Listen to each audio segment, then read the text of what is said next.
खाने pressure politics शुरू हो चुकी है। बीजेपी और जेडीयू भले ही गठबंधन के बड़े खिलाड़ी हों, लेकिन बाकी साथी भी अपना दमखम दिखाने का कोई मौका नहीं गंवा रहे। कहीं रैलियां तो कहीं बैठकों के जरिए अपनी अपनी ताकत का एहसास कराने की कोशिश है। चिराग पासवान तो पहले से ही रैलियों के मंच से बिहार और बिहारी फर्स्ट का नारा भी दे चुके हैं। अब खबर है कि जीतन राम मांझी भी 40 के करीब सीटों पर दावा ठोक रहे हैं। उधर उपेंद्र कुशवाहा भी रैलियों में जमावड़ा लगाकर बताने की कोशिश कर रहे हैं कि सीटों में एक बड़ी हिस्सेदारी उन्हें भी चाहिए। सोचा कि चिराग पासवान को इसके घर से इसकी बूढ़ी नानी मां के साथ सड़क पे फेंकवा दो, चिराग पासवान टूट जाएगा।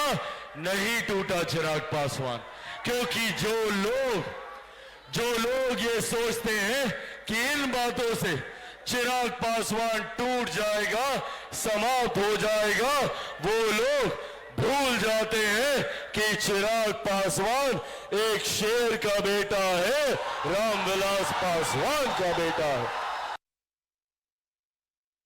अपने हिसाब से अपने कार्यकर्ताओं के सामने मंच पर ये बात रखती है, लेकिन अभी इस तरह का कोई आधिकारिक बैठकें नहीं हुई है। और जब तक बैठक नहीं होगी, जब तक आपस में हम लोग मिल के कुछ तय नहीं करेंगे, तो ये सब जो भी बातें होती है हम समझते हैं कि ये आउट ऑफ द प्लेटफॉर्म बात है। इस पर मैं बहुत ज़्यादा चिंतन करने की जरूरत नहीं है।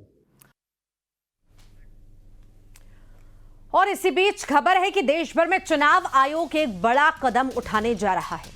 सूत्रों से मिली जानकारी के मुताबिक आयोग पूरे देश में एक साथ SIR लागू करेगा और इसी दौरान हर राज्य की मतदाता सूची की गहन वेरिफिकेशन भी होगी।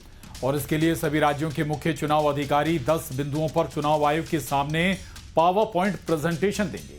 ईसी ने वोटरों को शामिल करने के लिए अतिरिक्त दस्तावेजों का भी सुझाव मांगा है। आयोग ने बिहार के बाद अब पूरे देश में इसे लागू करने का संकेत पहले ही दे दिया था। 10 सितंबर को दिल्ली में होने वाली बड़ी बैठक में SIR की तारीख पर अंतिम फैसला लिया जाएगा।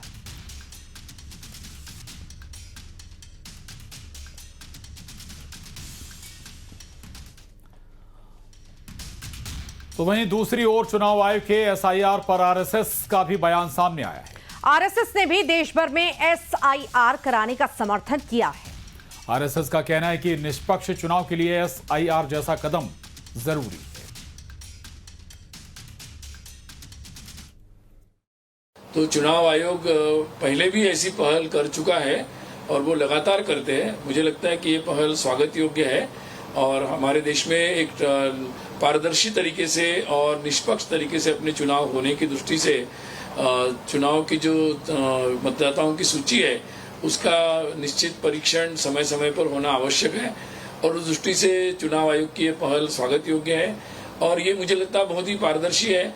इसके संदर्भ में जिनकी भी कोई कंप्लेंट हो या कोई किसी का नाम हट गया हो तो उसके लिए भी पूरी एक व्यवस्था है उसमें और बहुत सारे लीगल चुनाव आयोग के सारे तंत्र उपलब्ध है, लीगल मार्ग भी उपलब्ध है। तो मुझे लगता है कि इस संदर्भ में मतलब ये बहुत ही अच्छा कदम है और आगे बढ़।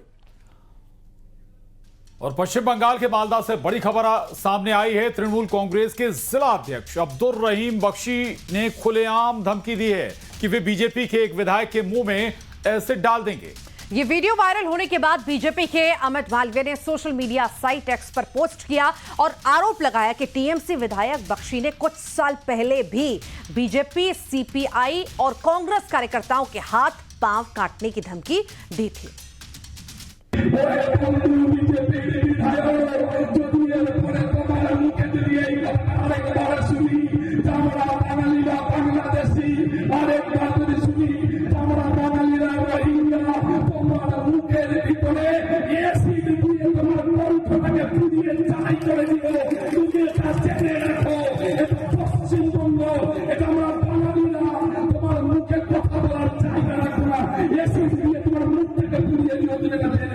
तृणमूल कांग्रेस के जिला अध्यक्ष जिनका नाम अब्दुल रहीम बख्शी है, अब्दुल रहीम बख्शी